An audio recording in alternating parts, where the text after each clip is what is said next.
Well, ladies and gentlemen, I hope you're enjoying being here quite as much as I am. This is the room I performed in more often than any other room in the entire whole world, and let me tell you, it wasn't always as dry, warm and comfortable as this. Graffiti tourism. It is written, stones shall grow petals, bricks shall have eyes, fish swim on concrete streets, bleed rainbows, words sprout like weeds, and the city shall speak. Make wide the meeting place and smooth the dancing floor. The snake is shot, the water drinkable again. One by one, my previous desires return to me. In dreams, I see my younger, skinnier self slumped and basking in the shallows of a house party. Nina Simone playing live on the meat room piano. Nice party, nice dream. Woke up stiff as a ball. All the birds are screaming. All the clouds are gone. And the writing on the wall says, poets shit flowers. Thank you very much. So, I'm going to get this out of the way as soon as possible. I'm going to read for you a selection of haiku. Yay! We have haiku fans already. I used to hate haiku. I used to absolutely hate them, and I'd read too many books. So I used to think I hated them because British haiku are not like Japanese haiku. British haiku are just any poem with 3 lines. 5 syllables in the first line, 7 in the second one, 5 in the last one. They are the only kind of poetry that they ever get you to write at school. And having been a teacher, I know why, from the marking perspective. But that really put me off them. I used to really hate them and disguise it with this front of pseudo-Orientalist nonsense. But basically the problem is this, I'm a performance poet, and very small poems are sometimes a bit awkward in live performance. But I got around that because no one knows to clap or anything like that, so I now write them in 3s. Hurrah! This is a grand technical invention. So you can do links of them, and then once you count to 3, you can clap after that if you want to. These are 3 travel haiku. Amsterdam. Canal reflecting neon signs. Midnight. The bells of the Westerkerk. Resort town. Marmaris. Bar Street. They turn down the music to hear the call to prayer. And cheerful one. Dachau. Too many words spilled. The taste of blood and gravel. Birdsong is empty. But you can do serious kind of things like that, and you can do silly things. So my final haiku trilogy is a haiku love story. Part 1. Not that I fancy you or anything. You said you liked my shirt. I had been drinking since lunchtime. Hangs head. Shit. Part 2. On the ambivalence of flirting. Knees pressed beneath the pub table. It's enough that this isn't enough. And part 3. Happy end. Not yet! You can't count it. Afterwards, in the cafe. You stretch your arms, your t-shirt rides up. White spunk stains all down your belly. True story. So I've now lowered the tone enough for my first extract from the new popular reciter that Jenny did see 4 times. And there were many edifying and educational bits of poetry. It's basically dead white male poetry corner. Anything that was out of copyright. I memorised, I duly memorised and stood up and did.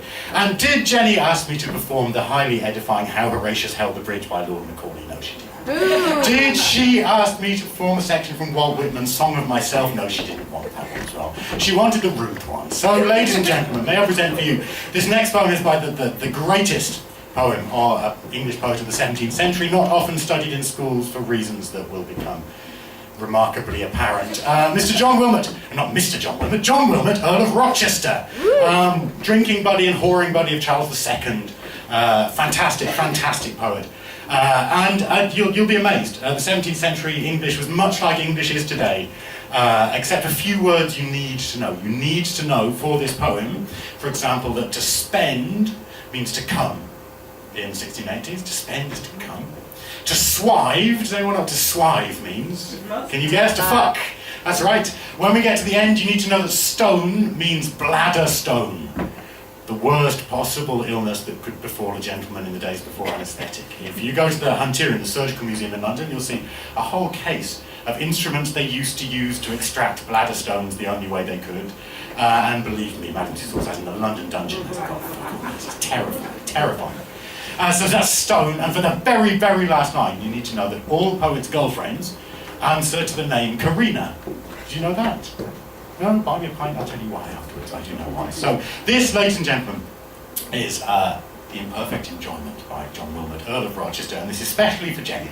Just watch that face as I go through this, it should be fun. Naked she lay, clasped in my loving arms. I filled with love, and she all over charms, both equally inspired with eager fire, flaming through kindness, melting with desire. With arms, legs, lips, close clinging to embrace, she clips me to her breast and sucks me to her face. Her nimble tongue, love's lesser lightning, played within my mouth, and to my thoughts conveyed swift orders that I should prepare to throw the all-consuming thunderbolt below. My fluttering soul, sprung with the pointed kiss, hangs hovering o'er her balmy brinks of bliss. But when her busy hand would guide that part which should convey my soul up to her heart, in liquid raptures I dissolve all o'er, melt into sperm and spend. At every pore a touch from any part of her had done, her hand, her foot, her very looks a cunt. Smiling, she chides in a kind, murmuring noise, and from her body wipes the clammy joys, when, with 1,000 kisses wandering on my panting bosom, "Is there then no more?" she cried. "All this to love and rapture's due. Do we not owe a debt to pleasure too? But I, the most forlorn lost man alive, to show my wished obedience, vainly strive. I sigh, alas, and kiss, but cannot swive. Eager desires confound my first intent. Succeeding shame does more success prevent, and rage at last confirms me impotent. In her fair hand, which might bid heat return to frozen age, and make cold hermits burn, applied to my dead cinder, warms no more than fire to ashes, could past flames restore. Confused, despairing, trembling, limber, dry, a wishing, weak, unmoving lump I lie. This dart of love, whose piercing point oft tried with virgin blood 10,000 maids have died, which nature still directed with such art that it through every country, every heart, stiffly resolved would carelessly invade woman or man, nor aught its fury stayed where'er it touched, a cunt it found or maid, now languid lies in this unhappy hour, shrunk up and sapless like a withered flower. Thou, treacherous, base deserter of my flame, false to my passion, fatal to my fame, through what mistaken magic dost thou prove so true to lewdness, so untrue to love? What oyster cinder beggar common whore didst thou e'er fail in all thy life before, when vice, disease and scandal lead the way? With what officious haste dost thou obey, like a rude roaring Hector in the street, the scuffles, juffs and custles all he meets, but if his king and country claim his aid, the rake-hell villain shrinks and hides his head. Even so thy brutal valour is displayed, breaks every stew, does each small whore invade, but when great love the onset does command, base recreant to thy prince, thou darest not stand. Worst part of me, and henceforth hated most, through all the town a common fucking post, on whom each whore relieves her tingling cunt, as hogs on gates do rub themselves and corrupt. Mayst thou to ravenous chancres be a prey, and in consuming weepings waste away. May strangury and stone thy days attend, mayst thou ne'er pierce that did refuse to spend, when all my joy did on false thee depend. And may 10,000 abler pricks agree to do the wronged Karina right for thee. Yeah, I recommend very highly. Not often taught in schools, but thankfully there is Wordsworth, you know those Wordsworth editions, one print on toilet paper that are really cheap.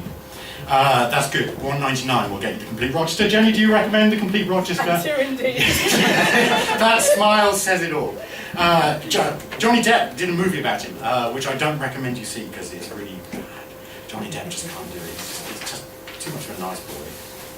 So, in contrast to that, what can we talk about? The East Coast Main Line. I spend a lot of time on the East Coast. I do anyway, because I live in London, but my roots and my friends and my social life are here in Newcastle, so I'm up and down, and then I was up in Edinburgh, so then I was up and down a bit further and coming up and down. And I'm here on my way down from Shetland. Isn't that nice? So I managed to do Aberdeen all the way down here. So I think this is the genesis of a project. It's a very poetic line, and so here's the first poem of that. It's from a couple of years ago. It's not very relevant, because it's about Midsummer Eve, and it's now kind of autumn, so I should be reading autumn poems, but I'm not going to. And it's called Midsummer Travelling North. Sardined and sandwiched, shot north from King's Cross, smoky muzzle on the tail of the dying day. Goodbye was a smile in a doorway. Are you really so happy, I wanted to ask, or is it just professionalism? Alexandra Palace, and the tunnels and the suburbs, Stevenage, Peterborough, and the suits and the secretaries, his name on all her papers, back in time for a quick one, and heads down for supper, the sofa, and the screen. In the sudden emptiness, my old sprawl returns from years past, coming down, coming home from the capital, with pockets full of flyers, music, bills from cafes, comic books, and all round Dolce Vita. Doncaster, halfway, and as usual, the ghost of a hard-on. Faint hills thicken the horizon. Far away, somewhere, autumn stirs. In the north, the half-light, the half-sleep, they are saying nothing, staying secret in wide meadows with many silent others, and are busy picking flowers. Darlington, Durham, the digger factory and the curved harbour of the Grand Central Station, canyons of glass, rivers of cars, nameless stains on the pavement, and a rough wind, cold on the bare, tan thighs. Shell sand, sugar sand, strung out with beach fires, into the summer dim, into the distance.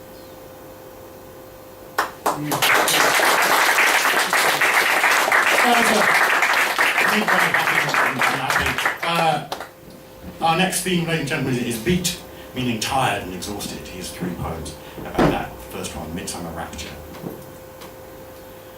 All my bodily fluids turn to beautiful insects. I spit. It has butterfly wings and flickers off through the open night window. My eyes leak rainbow centipedes, sinuous in lines. An iridescent foam of tiny beetles surges from the used tissue drift by the bed. I bare my wrists, blade ready, knowing my blood will emerge all at once as a great crimson moth and wrap its translucent self 9 times about the bare light bulb in the red, red room. A jilted, papery husk settles to the rented carpet. Always a bar scene. Always a bar scene. Always some chanteuse. May not be cheap, but professional enough to look it.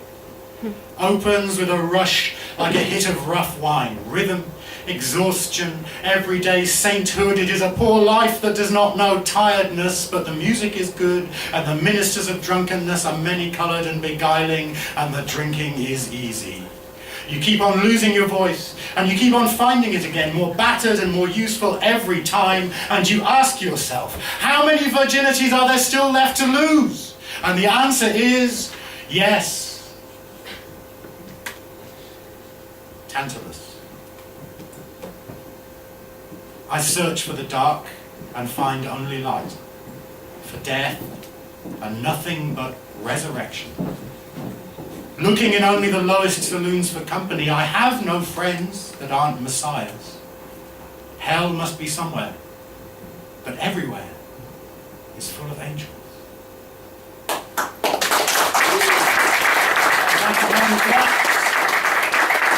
So I'm going to going to do the second of the excerpts from the new popular reciter. Did Jenny want the fantastically witty Lord Byron with his many literary jokes that took me ages to rehearse? No, that's not what Jenny wanted. She wanted this one, the finale. It's a Christmas horror poem. I don't know if anyone's particularly familiar with Christmas horror poems. There aren't many. There are many Christmas horror films. Silent Night, Deadly Night, and Gremlins, and Elf, and the Sleigh Ride franchise, and all that kind of thing. But very, very few Christmas horror poems, apart from this one, written by who else but Mr. Edgar Allan Poe. So, ladies and gentlemen, I give you from Mr. Edgar Allan Poe, The Bells. Hear the sledges with bells, silver bells. What a world of merriment their melody foretells. How they tinkle, tinkle, tinkle in the icy air of night, while the stars that oversprinkle all the heavens seem to twinkle with a crystalline delight, keeping time, time, time in a sort of runic rhyme to the tintinnabulation that so musically wells from the bells, bells, bells, bells, bells, bells, bells, from the jingling and the tinkling of the bells. Hear the mellow wedding bells, golden bells. What a world of happiness their harmony foretells. In the balmy air of night, how they ring out their delight to the molten golden notes and all in tune. What a liquid ditty floats to the turtle dove that listens while she gloats on the moon. Oh, from out the sounding cells, what a gush of euphony voluminously wells. How it swells, how it dwells on the future, how it tells of the rapture that impels to the swinging and the ringing of the bells, bells, bells, of the bells, bells, bells, bells, bells, bells, bells, to the rhyming and the chiming of the bells. Hear the loud alarm bells, brazen bells. What a tale of terror now their turbulency tells. In the startled ear of night, how they scream out their affright, too much terrified to speak, they can only shriek, shriek out of tune, in a mad expostulation with the never-mounting fire, in a mad expostulation with the deaf and frantic fire, leaping higher, higher, higher, as then, with a desperate desire and a resolute endeavour, now to sit, or never by the side of the pale-faced moon. Oh, the bells, bells, bells, what a tale their terror tells of despair. How they clang and clash and roar. What a horror they outpour on the bosom of the palpitating air. Yet the ear it surely knows by the twanging and the clanging how the danger ebbs and flows. Yet the ear securely tells by the jangling and the wrangling how the danger sinks and swells in the sinking and the swelling of the anger of the bells, of the bells, of the bells, bells, bells, bells, bells, bells, bells, in the clamour and the clangor of the bells. Hear the tolling of the bells, iron bells. What a world of solemn thought their monody compels. In the stillness of the night how we shiver with affright at the melancholy menace of their tone. For every sound that floats from the rust within their throats is a groan. And the people, they that dwell up in the steeple all alone, and who tolling, tolling, tolling in that muffled monotone feel a glory in so rolling on the human heart a stone. They are neither man nor woman, they are neither beast nor human, they are ghouls. And their king it is who tolls, and he rolls a paean from the bells, and his merry bosom swells with the paean of the bells, and he dances and he yells, keeping time, time, time, in a sort of runic rhyme to the paean of the bells, keeping time, time, time, in a sort of runic rhyme to the rolling of the bells, bells, bells, keeping time, time, time, in a happy runic rhyme to the rolling of the bells, bells, bells, to the tolling of the bells, bells, bells, bells, bells, bells, bells, bells, to the moaning and the groaning of the bells.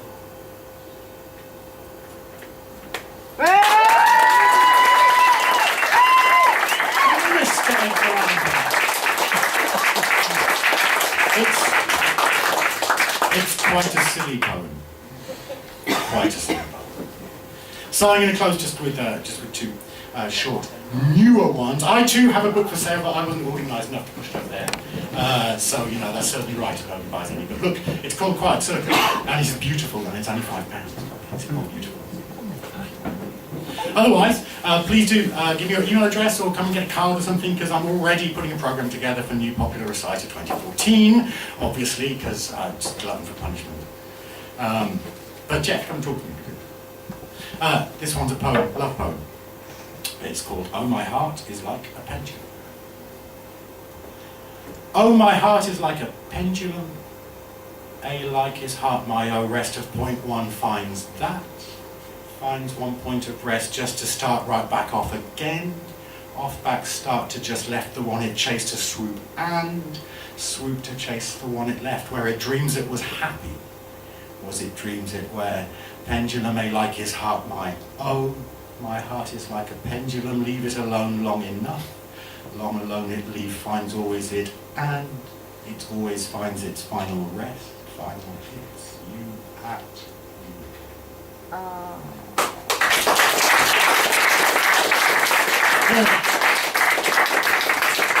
Almost impossible to memorize them. So I'm going to just leave you with one, and then we're going to have a short prayer afterwards. Don't panic. But when I ask you all to get up and pray, just please, it's not really religious, okay? It's just pretend. But the poem first. This is called Not Far From Here. Not far from here. The hours lose their scent, and the trails are fading. What footprints there are no two of a kind or common direction. Are those stars, or just tiny rips in the canvas? The image always threatens to resolve. To protect my peace of mind, I spend my time dropping stones into the dark water. Pills for nostalgia, balloons for pneumatic futures. I know what's reflected, I don't need to see it. And sometimes you go out to get drunk or get laid or hear poems or whatever for what seems like the millionth time, and it ends up bells and thunder at once from nowhere, feeling like the first all over again. Pick a revolution, any revolution. Summer was and winter and summer will be, and the farther it is, the nearer it gets. Pick a night, any night, the acoustics will be perfect. You will have dressed in your favorite clothes, colored papers, bits of wood. Free thought, one thought, right thought. Here, no faith, no purity, no nation. In your pants is love and war, gold and lead, sun and moon and stars. Books are empty, haircut is empty, cities are empty, empty calls to empty. All good poets are a little in love with each other. With a hey down, derry, derry down, magical stylings. And a hey down, derry down, derry, derry down. Tribe is shapely, mind is shapely, art is shapely. Art is shapely, really good sex, holy fuck yeah. Joyful insolence, very friendly weapon. Easy fall, easy recovery. Easy fall, easy recovery. Remains but to sleep. Remains but to sleep. And if you'd all rise, please, I want to close this reading with a prayer. If you know it, you may join us. Let us pray. And when Bagpuss goes to sleep, all his friends go to sleep too. The mice are just ornaments on the mouse organ. Gabriel and Madeline are rag dolls, and old Professor Yaffle, he's a carved wooden bookend in the shape of a woodpecker. And Bagpuss himself, once he's asleep, is just a saggy old cloth cat, baggy and a bit loose at the seams. But Emily loved him. Amen. Thank you very much.